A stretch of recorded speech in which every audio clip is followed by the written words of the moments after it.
I'd love for you to open a Bible with me to the Gospel of John. The Gospel of John in chapter 1. We're going to be spending our time together this month looking at John's prologue, his introduction to his entire gospel in the first 18 verses, which you'll see quickly, I think. It's one of the richest passages in all the Bible. It just expands our hearts and it kind of breaks our minds as we try to consider what it says to us about who Jesus is. Here's what it says in verse 1. In the beginning was the Word, and the Word was with God, and the Word was God. He was in the beginning with God. All things were made through him, and without him was not anything made that was made. In him was life, and the life was the light of men. The light shines in the darkness, and the darkness has not overcome it. Is God real? And if he is, who is he, and what is he like? That, I propose to you, without hesitation, is the most important question you have to answer in this life. Is God real? And if he is, who is he? And what is he like? That's the most important question. I think for many of us, if you're not a Christian, and I would say even if you are a Christian, there are many times where when we answer that question, we picture God as a landlord, right? He owns the thing that we live in, and we just get to live our lives, and as long as we pay him the rent, he'll repair the things that need to get repaired, and we're good, you know? I think sometimes we might picture God not as a landlord, but maybe you picture him as a cheerleader. You know, someone who just stands on the sidelines of life and shouts encouragements to you, but he's not in the game himself. He's just shouting encouragements from the sidelines. Or maybe you picture God as a therapist, somebody who keeps you at like an arm's distance sort of relationship because we don't want this to get too complicated, you know? And at the end of the day, you know, maybe there's some advice given from him, but ultimately, if anything's going to change in your life, you're the one who has to steer the ship in a new direction. Right? Or maybe you just generically think of God as someone who's not judgmental. He just kind of keeps his thoughts to himself or something like that. This is the direction. This is what I want you to hear. This is the direction that our culture is pushing us every day, to have this sort of view of God. One of these caricatures, you could probably list more, but our culture all the time is forming us. As you live in this world, as you work, as you go to school, as you stream your shows, as you do all the things in this world, we are being formed into a view of God it's pushing us into this view that God does not interfere. That God does not interfere in our life. That if he's even there, he's not interfering with us, which kind of leads us to this place of despair often.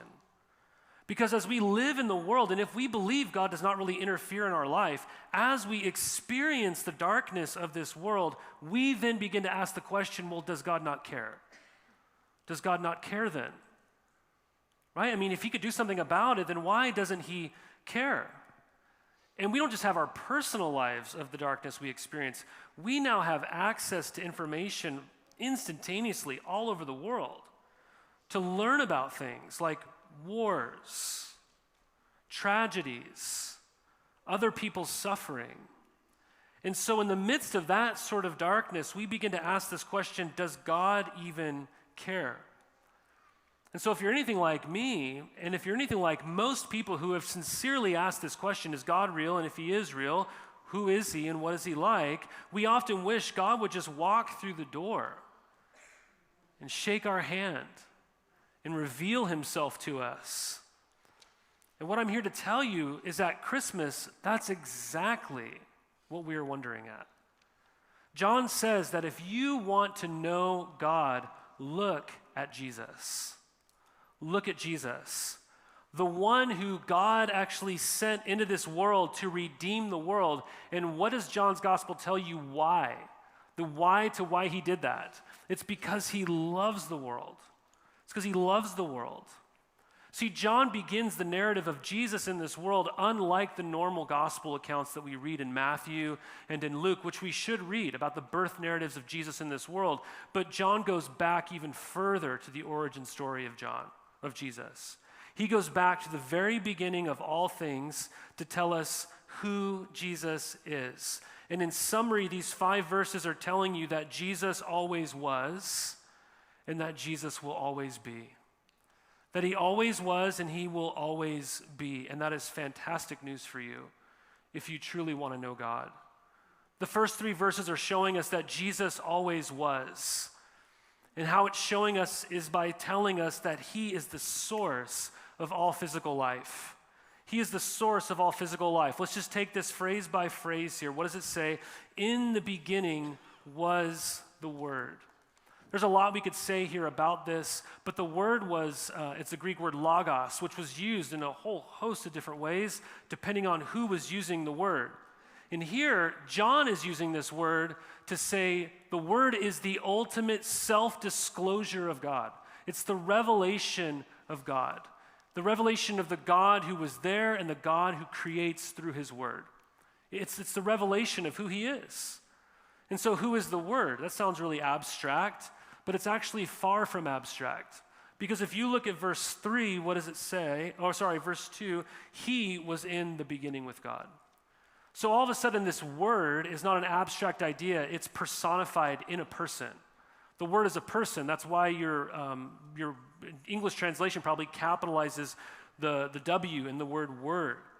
And we learn who he is. We all know, if you've read this before, you're like, well, it's Jesus, right? We all just jump to Jesus. But don't miss the way John discloses this to us. He doesn't actually give us a name until verse 17. He doesn't give you a name until verse 17. It's not until verse 17 that he finally says, the law was given through Moses, but grace and truth came through Jesus Christ. No one has ever seen God, the only God who is at the Father's side. He has made him known. This title of the Word is a title given to Jesus that helps us understand that Jesus is the ultimate communication of truth about himself. So we can now say, you could write this in your Bible, though you don't need to do this. You could say, in the beginning was Jesus Christ, the Word. You could write that. In the beginning was Jesus Christ, the Word. There was never a time when Jesus, the Son of God, did not exist, because the Word was in the beginning. This is what it literally would read. Though this would be a terrible translation in our modern English, but this is what this would literally be saying if we were reading it in the original Greek. It would say, in the beginning was continuing the Word, and the Word was continuing with God, and the Word was continually God. What does that mean? It means that Jesus always was. As one person once said, Jesus was always wasing. He was always wasing, right? I mean, he just always has been, right? He is the pre-existent one, right? He was always continuing. We have the echoes here of Genesis chapter 1. In the beginning, God created the heavens and the earth. In the beginning was the Word. Jesus, the Son, has always been. This is why Athanasius once said, there never was when he was not. There never was when he was not. So this afternoon or even this morning, I would love for you to try this exercise. Just think back to your earliest memories and just go, Jesus was before that. And then think back to the memories and the things that you know about this world. Think back as far as you can in this world, right? Like the first thing you could imagine that even came into the existence of this world, and Jesus was before all that. Imagine a pre-existing one before anything else existed, and you'll probably get a headache. But your heart will actually begin to expand. Your heart will grow. Right? Just tell yourself whatever you can even imagine, Jesus was before that. He was before that. The one born in the manger did not have his beginning in the manger. Right? He was God drawing near to us. He is the eternal God. That's why the next line, what does it say? The Word was God. The Word was God. The word literally is the Word was continually toward God. It's communicating this idea of being face to face with God. The Son was face to face with the Father and the Spirit. That's what it's telling you.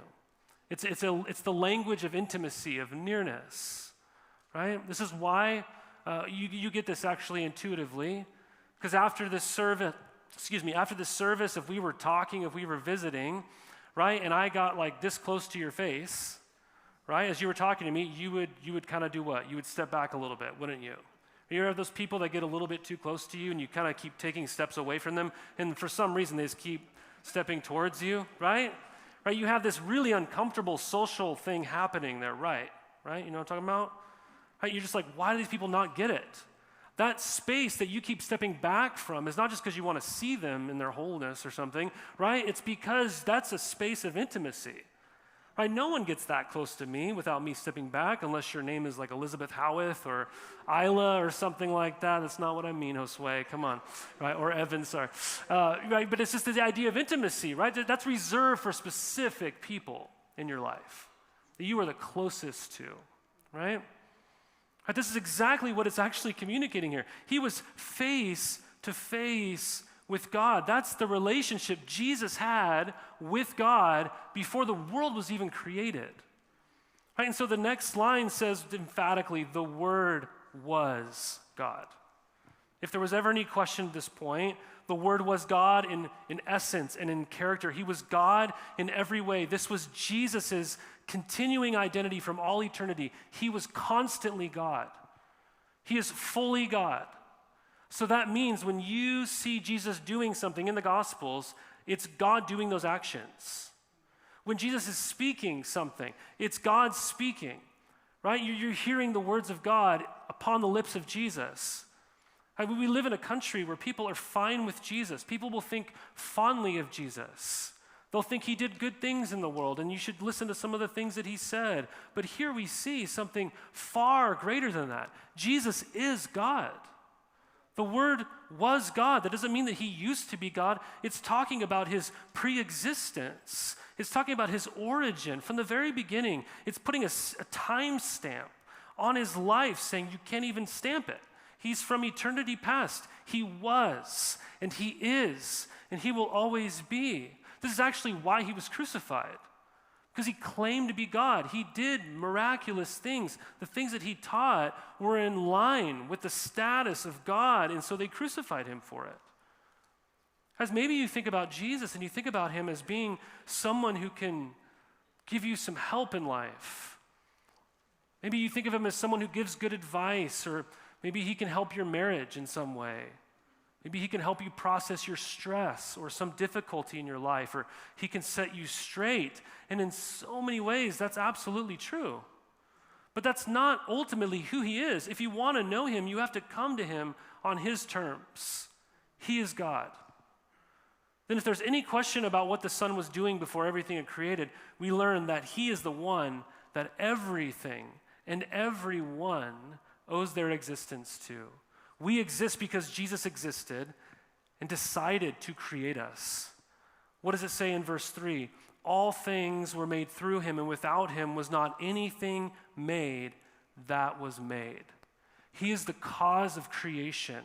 There is nothing, literally nothing, that he did not create. You owe your existence to Jesus. This is why Colossians says, for by him all things were created, things in heaven and on earth, visible and invisible, whether thrones or powers or rulers or authorities, all things were created by him and for him. He is before all things, and in him all things hold together. This is why the author of Hebrews says, in these last days God has spoken to us by his Son, whom he appointed heir of all things, and through whom he made the universe. The Son is the radiance of God's glory and the exact representation of his being, sustaining all things by his powerful word. As the one we celebrate who came near to us at Christmas is the Creator. He comes matchless in his power. He can do more by just speaking a word than you or I could do in 1,000 lifetimes. just by a mere word. That's the kind of power he has because the Word was God. He's the cosmic Christ. The cosmic Christ. When you think about this, if you were to actually meditate on this month, it will leave you breathless. I promise you, it'll leave you breathless. I mean, just think about all the Christmas carols. I mean, they play these carols over the speakers in like Target and stuff.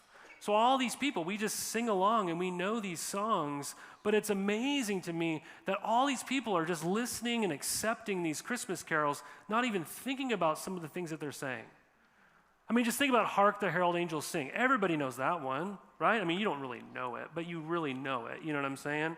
Right, one of the second verses says, Christ by highest heaven adored, Christ the everlasting Lord, late in time, behold him come, offspring of the virgin's womb, veiled in flesh the Godhead see, hail the incarnate deity, pleased with us in flesh to dwell, Jesus our Emmanuel.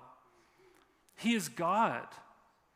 This is the heart of the good news of Christmas, that God has come near. He has drawn near to us.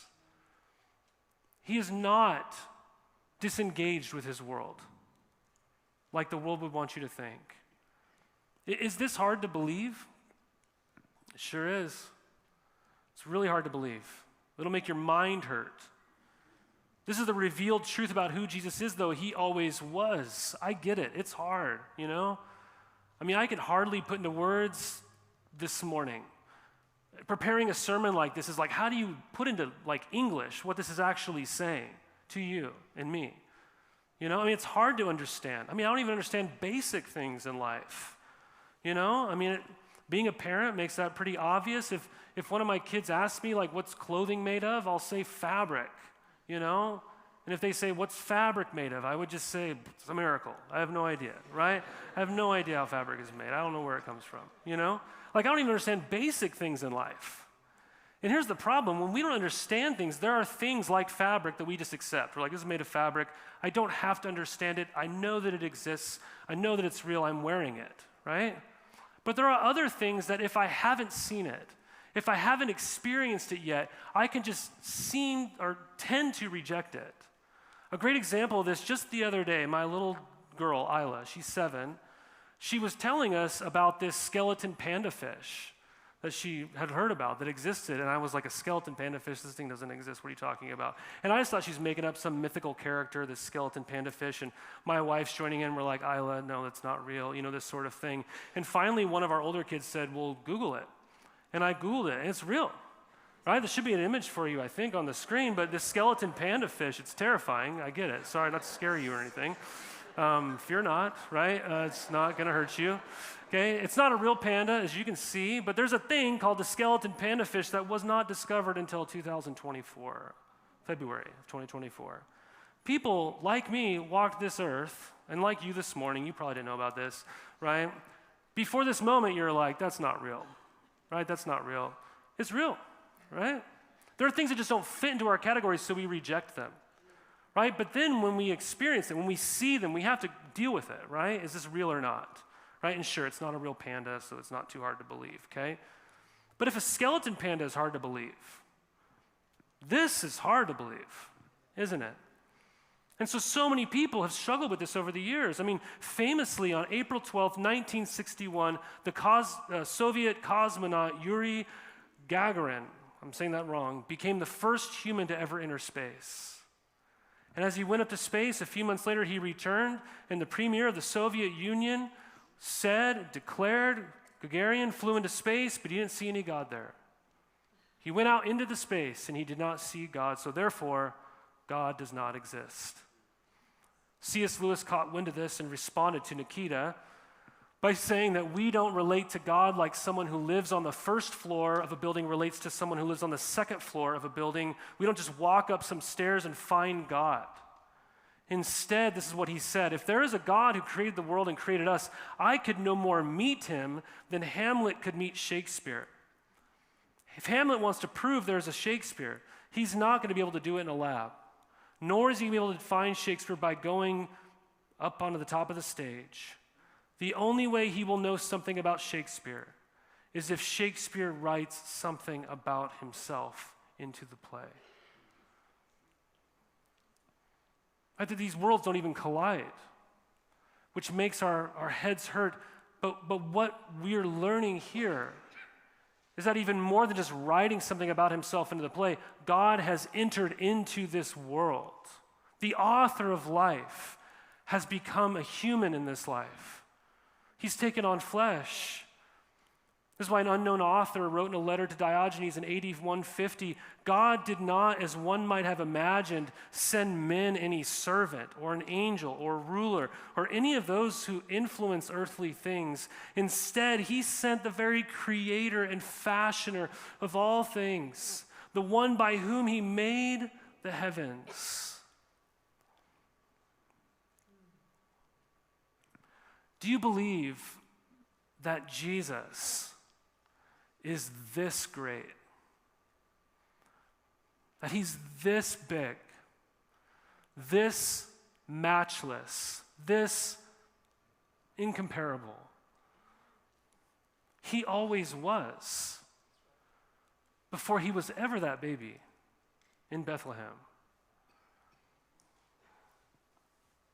You owe your existence to him. You are alive today because he made you.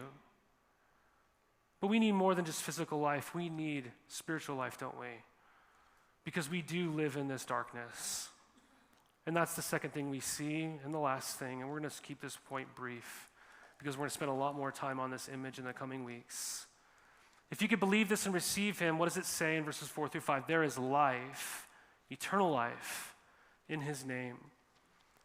In him was life, and the life was the light of men. The light shines in the darkness, and the darkness has not overcome it. What we are seeing here is that Jesus will always be.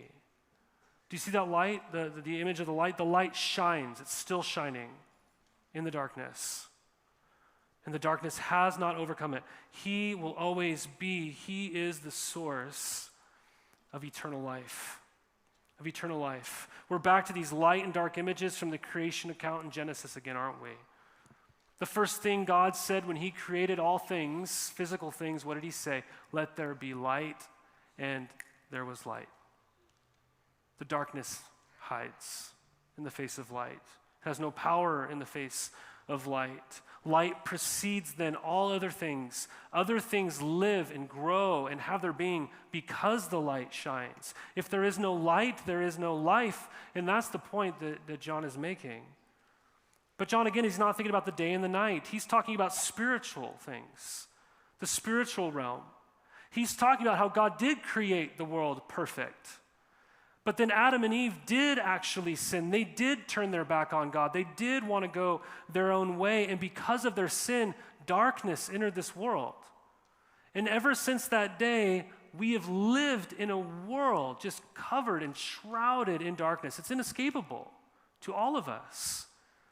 But now today, his light shines in the darkness, in this sin-marred world. The perfect world he made that we ruined, Jesus, in his extravagant, matchless grace, has come to bring light and life to you. I mean, why the image of light? Why does that even mean that Jesus is light? If you're anything like me, that sounds so abstract, we kind of just have a generic sense of what we think that is. But you're going to see all these things throughout the Gospel of John. Not only in the prologue, we have other images of light we're going to get to in the coming weeks, but Jesus says in chapter 8 that he is the light of the world. He says, I am the light of the world. Chapter 10, he says, I have come that they may have life and have it abundantly. John 11 says, I am the resurrection and the life. John 14, he says, I am the way, the truth, and the life. John says at the end of his gospel, I've written all these things that you might believe Jesus is the Son of God, and that by believing in him, you may have life in his name. What he is claiming is that there is true life, eternal life, and it can only be found in Jesus, you guys. Without life, there is no light. The things that grow in the dark are not good things. This is why you're never hungry and you turn over a rock and You get excited about whatever snack you're going to find under that rock, right? What do you do when you turn over a rock? You kind of step back a little bit, don't you? You don't know what you're going to find, but you know it's not going to be a good thing. You know it's going to be crawling or something. Right? We know healthy things don't grow in the dark. We know that life doesn't exist in the dark. We need light to have life. Without light, there is no life worth having. See, our world is longing for this life.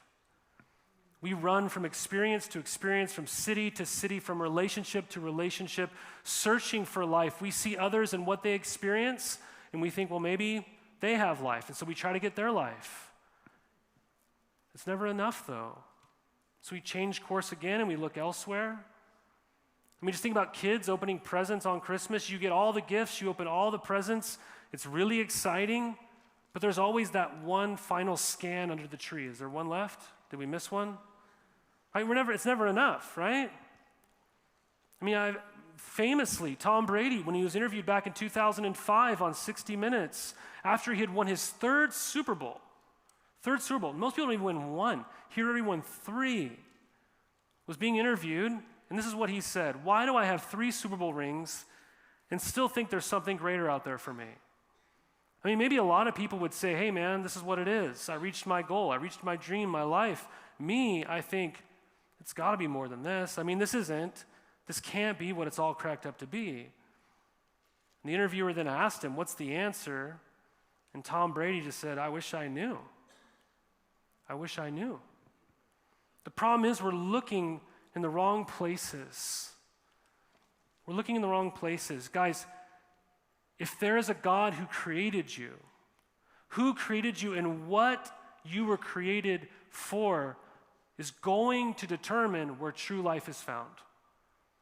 If the God of all creation made you, if you exist because he made you, then that is going to determine where true life is found. In Jesus alone is there life. We were walking in the darkness of our sin, the brokenness of this world, the darkness of our doubting, wondering, is God real? Does God care? And then if we can see it, if you can see it this month, the light actually dawns. Because God loved the world. He gave us the light. But not a ray from a sun, but true revelation in the person of Jesus Christ. Light has shined from his life, and it still shines to this day, and no one can put it out. Only his light brings true life, satisfying life. There is true life in him. He was the source of life from the beginning, and he is still the source of life today. Guys, if you have this faith in Jesus, you are not trusting in a fad. You are not trusting in some new, hot, best-selling author or podcaster or celebrity who is here today and forgotten tomorrow. You're not even trusting in a human teacher who has some really good ideas that people are going to quote for 70 years and maybe some of their books for another 100 years after that. You are trusting in the source of life, in the one who has always been. Eternal God. This is who you are hoping in. Right? That is a foundation worthy of our trust every single day, because only there is life found. And as we do, we will find light, and we will find life in him. Light and life to all he brings. Risen with healing in his wings. Mild he lays his glory by, but born that man no more may die. Born to raise the sons of earth, born to give them second birth. In him was life. Have you come to experience this true life? This transcends the accumulation of things in this world.